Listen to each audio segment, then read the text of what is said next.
الله أكبر.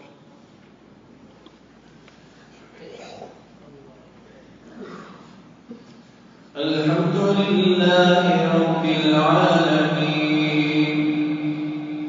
الرحمن الرحيم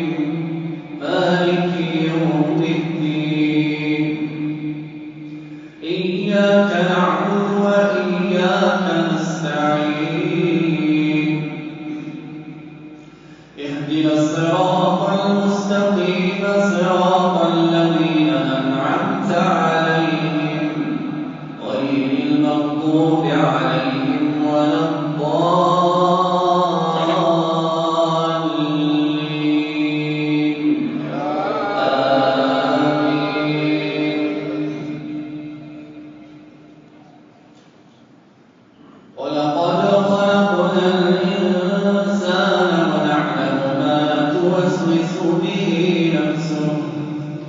ونحن أقرب إليه من حبل الوريد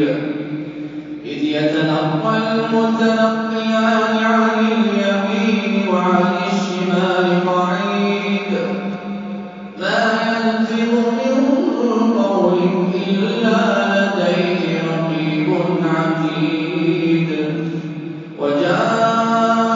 وجاءت سكرة الموت بالحق ذلك ما كنت منه تحيد ونفخ في الصور ذلك يوم الوعيد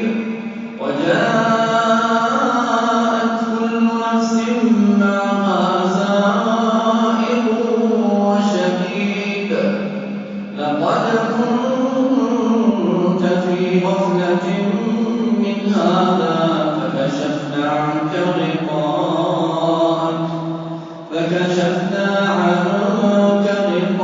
غطاءك فبصرك اليوم حديد وقال قرينه هذا ما لدي عتيد ألقيا في جهنم كل كفار عنيد مناع للخير معتد مريب الذي جعل مع الله إلها آخر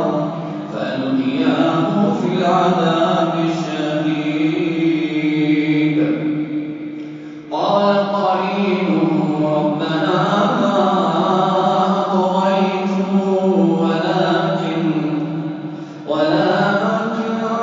كان في ضلال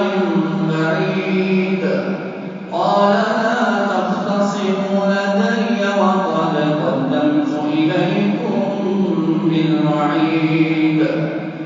ما يبدل القول لدي وما أنا بظلام للعبيد